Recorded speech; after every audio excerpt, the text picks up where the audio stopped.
जब पार्वती माता ने मातंगी माता का जो रूप धारण किया, मां मातंगी वाला,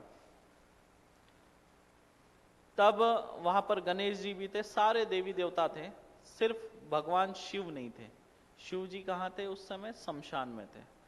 ठीक है, शिव जी को छोड़कर सारे देवी देवता उस स्थान पर थे। और जब पार्वती माता ने मातंगी माता का रूप धारण किया तो सर्वप्रथम जो है उन्होंने मार्कंडेय ऋषि का आह्वान किया।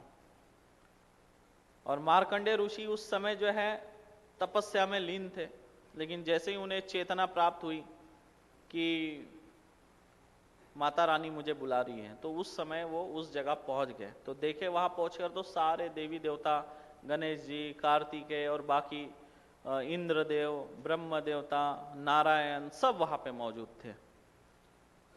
और फिर मार्कंडेय ऋषि जी कहते कि माता मुझे ऐसा प्रतीत हुआ कि आप मुझे बुला रहे हो और इसलिए मैं आ गया, मैं तपस्या में लीन था। तब मां मातंगी कहती है, हाँ पुत्र, मैंने ही आपको बुलाया है और एक जिम्मेदारी देने के लिए आपको बुलाया है। आपको मार्कंडेय पुराण की रचना करना है, उस पुराण के माध्यम से मेरे मां मातंगी स्वरूप का जो है प्रचार प्रसार करना है। तो मां मातंगी के आज्ञा से मार्कंडेय ऋषि जी ने जो है मार्कंडेय पुराण की रचना की और उस पुराण के माध्यम से इस सृष्टि में प्रचार प्रसार किया।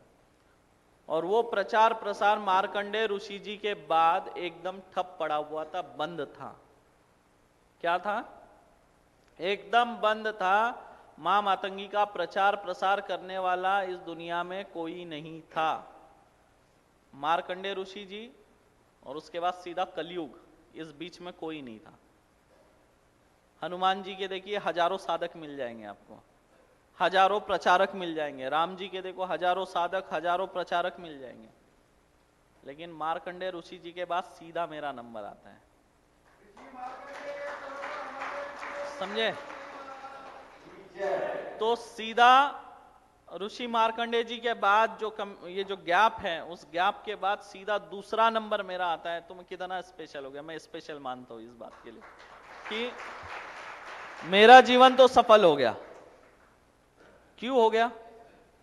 कि आज ये बोला जाता है कि मार्कंडेय ऋषि जी के बाद अगर कलयुग में कोई अगर सबसे बड़ा मातंगी का भक्त है तो कौन है? प्रेमासाई महाराज है।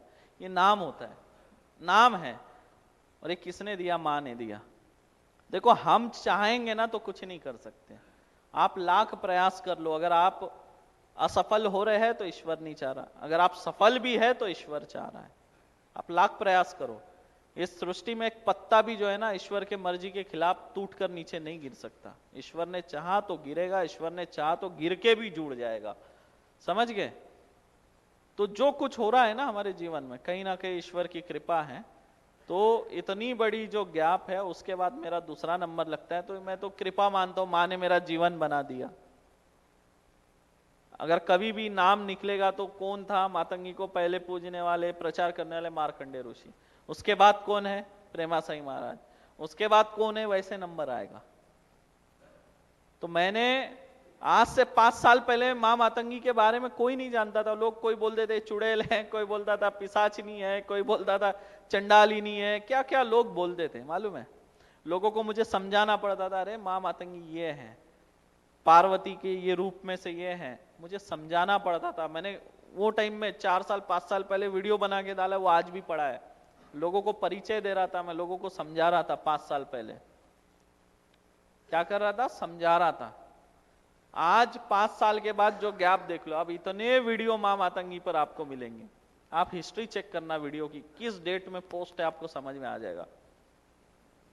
लोगों के सब मेरे प्रचार के बाद जागरूकता बढ़ी, मां मातंगी कौन है, लोग जानने लगे, पहचानने लगेंगे। शास्त्रों में जरूर था, शास्त्रों में उल्लेख जरूर था, लेकिन लोग ना जानना चाहते थे उनके बारे में, ना पूजना चाहते थे, ना उनके बारे में समझना चाहते थे। तो 5 साल का मेरा ये प्रयास रहा कि 5 साल में मैंने घर घर तक मां मातंगी को पहुंचाया है। 5 साल में ये परिवर्तन आया है कि अब आप सर्च करेंगे तो अमेजॉन, फ्लिपकार्ट, इनमें जो है आपको मां मातंगी का छाया चित्र मिल जाएगा, प्रतिमा मिल जाएगी। इतना बदलाव 5 साल में आ गया। अब मां मातंगी का यंत्र अभी आपको नेट पे उपलब्ध होने लग गए, ऑनलाइन आप खरीद सकते। ये जो मैंने 5 साल में जो मैंने प्रयास किए, 5 साल में जो मैंने कार्य किए है ना, ये उसकी देन है, मां का आशीर्वाद रहा। तो 5 साल में मैंने कहां से नाम कहां पहुंचा है। अब मां जो है दुबई भी जा रही है, मां का सम्मान दुबई में हो रहा है, फिर लंदन के संसद में, फिर जापान में होने जा रहा है। और क्या चाहिए। देश से विदेश जो मैं चाहता था वो भी हो रहा है। अब 5 साल पहले से शायद ये ठाकरे भी मेरे को टाइम जानते होंगे। 5 साल पहले पूछो, ये पुराने लोग हैं, 5 साल पुराने, मेरे को जीरो से शुरुआत में देखने वाले लोग भी आज यहाँ खड़े हैं। तो मैंने मतलब उतना परिश्रम लिया है मां के लिए। मेरे जीवन का मालूम है उद्देश्य क्या है। मेरे जीवन का कोई उद्देश्य नहीं है सिवाय मां मातंगी के प्रचार प्रसार के अलावा। मैं जब सोता हूं तब भी हर वक्त मेरा यही चलता है कि क्या करना है, मां को कैसे प्रचार करना है, कैसे आगे बढ़ाना है। उठते बैठते सोते जागते हर वक्त श्री मां का प्रचार, श्री मां का प्रचार, बस यही चलता रहता है। और उसी में मैं अपना जीवन व्यतीत कर रहा हूं। और मैंने पूरी जिम्मेदारी निभाई है, ईमानदारी से निभाई है, लालच को आने नहीं दिया। अब देखते हैं ना, 2 लोग यहाँ पे अभी देखे, आज 2 लोगों का मैं बोला भाई आप पे तो तंत्र नहीं है। चाहूं तो बोल सकता ना, एक लाइन लिखने में हाँ तंत्र है, नहीं लिख सकता था। ऐसे भी 2 लोग गए ना जिनका मतलब तंत्र गाठ नहीं हो। नहीं है तो नहीं है तो है, लिखूंगा।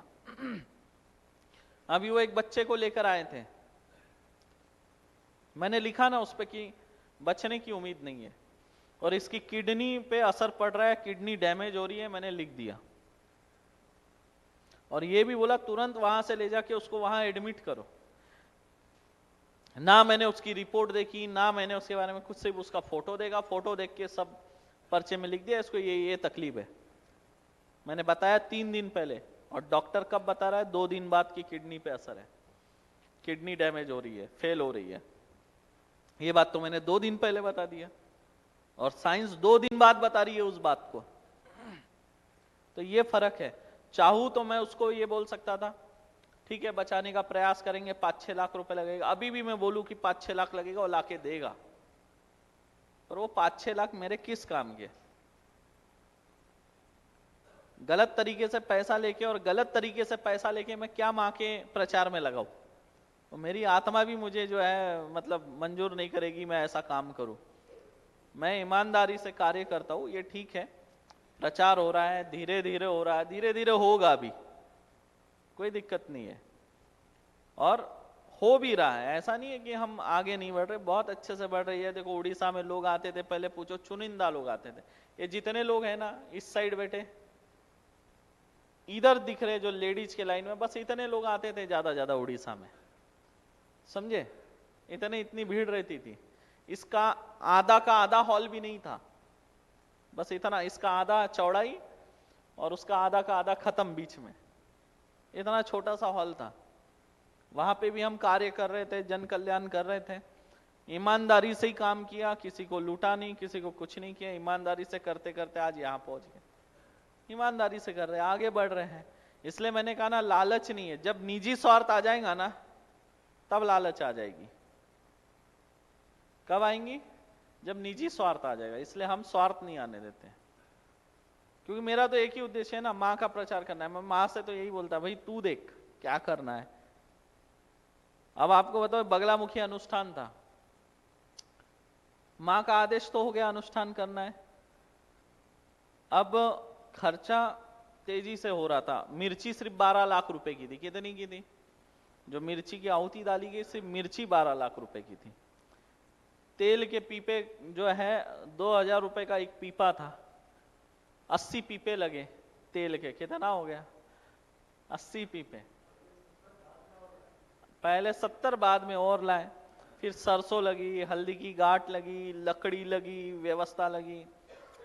फिर मुझे लगा पैसे जिस स्थिति से खत्म हो रहे थे, मैं बोला अब तो पैसे लगेंगे मुझे।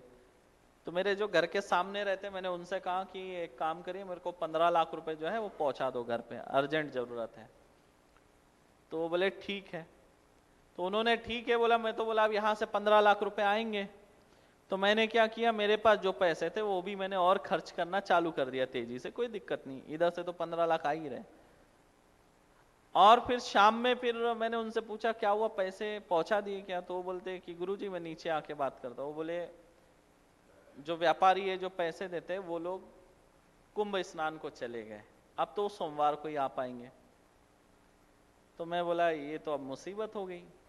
फिर भी मैं बोला चलो कोई बात नहीं है, माँ है देखेंगे।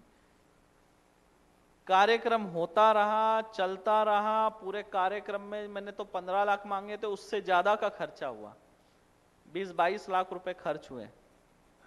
फिर भी जितने पैसे मैंने 20-22 लाख खर्च किए उतने ही पैसे मेरे पास बैलेंस बच गए और मुझे किसी से कर्ज भी नहीं लेना पड़ा और व्यवस्था हो गई। ये माँ का चमत्कार रहा उस समय।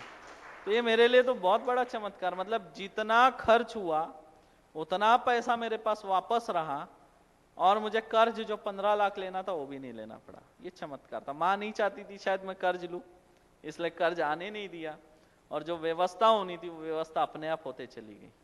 ये चमत्कार है माँ का। तो इसलिए जो है उसने देखा ना, मैं मेरे लिए थोड़ी कुछ कर रहा हूं, मेरा कुछ स्वार्थ तो है नहीं कि मैं मेरे लिए कर रहा हूं, उसके लिए कर रहा हूं। और एक वर्ल्ड रिकॉर्ड माँ बगलामुखी यज्ञ का बन गया। आज तक किसी ने इतना बड़ा यज्ञ नहीं किया, इतना बड़ा अनुष्ठान नहीं हुआ। मेन बात यंत्र रूपी नहीं हुआ,